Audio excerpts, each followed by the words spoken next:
journaling 7 things you need to do to make this school year your best yet. To begin with, number 1, make sure your brain is healthy, and this is not the obvious one.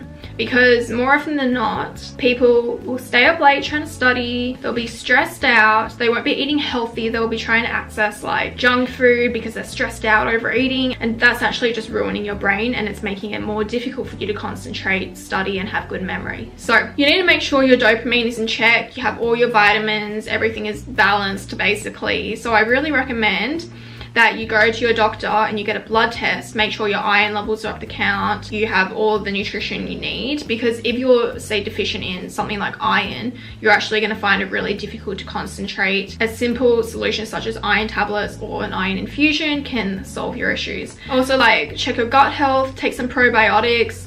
Gut health is your second brain. If you feel like you can't concentrate, there might be a gut issue there as well. Also, if you have dopamine issues, it can mean you are overstimulated from watching too much TikTok, which is obviously going to ruin your concentration. So I really recommend getting off TikTok, getting off Instagram. It's gonna be hard at first, obviously, because it is an addiction, but over time it will be easier. Exercise helps discipline your brain. It's also obviously good for you. When I was in school, I made sure I tried to work out just a little bit every day, and it really helped me in school. Another thing which is not so obvious to students, but you really need to sleep. Watch my previous video. Lack of sleep can actually simulate ADHD effects.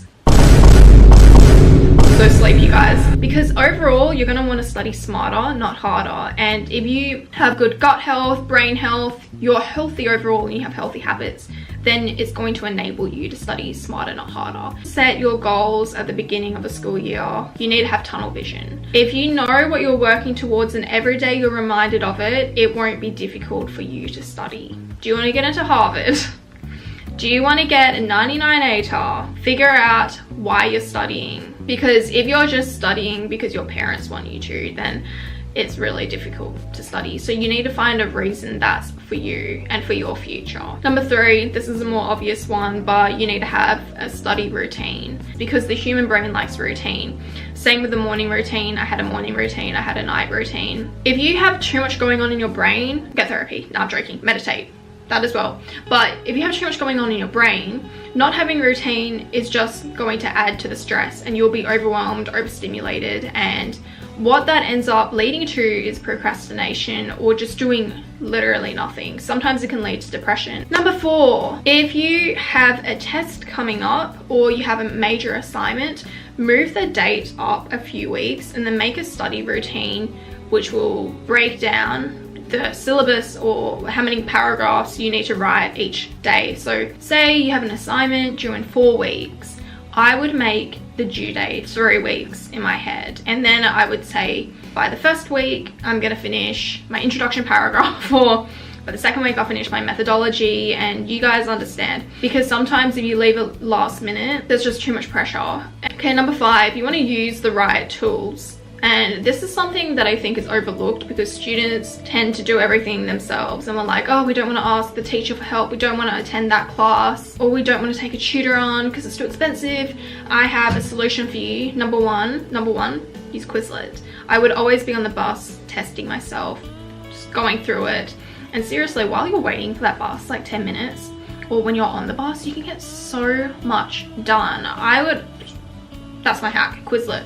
And also my other hack is Chegg. Now, I've talked about Chegg before, but Chegg is like a lifesaver for students. Brain hacking. And number 1, we talked about having a healthy brain, but number 2 is brain hacking. And that means, apart from getting your dopamine levels under check, you need to establish a reward system for you. So dopamine is linked to rewards, right? It is your reward system. But how you want to get that in check is, number 1, you get off social media, or you use it as a reward for yourself. For example, I do 1 hour of studying. At the end of it, I can go on like my phone for 10 minutes. I can eat a fucking chocolate bar or something. That is going to give you dopamine. If you're like that at the beginning, it's going to be very difficult to get your dopamine under control, but in a few days you'll get there. A week later you'll be good. Another one is that you need to have a designated study area. Don't ever study on your bed. Your bed is for sleeping, it's not for studying. You need to have a study table, go to a library, have a corner of your house where you do all the studying, but never ever do it on your bed. When you go to your table, your brain will know, okay, now it's time to study. But the moment you go to your bed and it becomes your study spot, it will be more difficult for you to sleep, and at the same time, your bed is now associated with sleeping and studying, and it would just mess everything up. 7, have hobbies outside of studying. Now, if you're an American student, I know you're doing all of your extracurriculars, but in Australia, we don't really have extracurriculars to get into university. You just get the grade and you're in.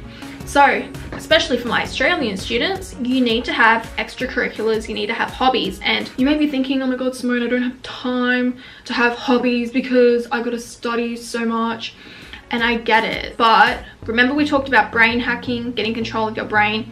There's actually certain hobbies you can do which is going to help you learn information faster and become more intelligent overall. And that is picking up a sport or exercising in general. Number 2, learning to play an instrument, or if you already know, go play that instrument at least once per day. 3, reading. It will help stimulate your mind. 4, learning a new language. These are 7 things you can do right now to have a better school year.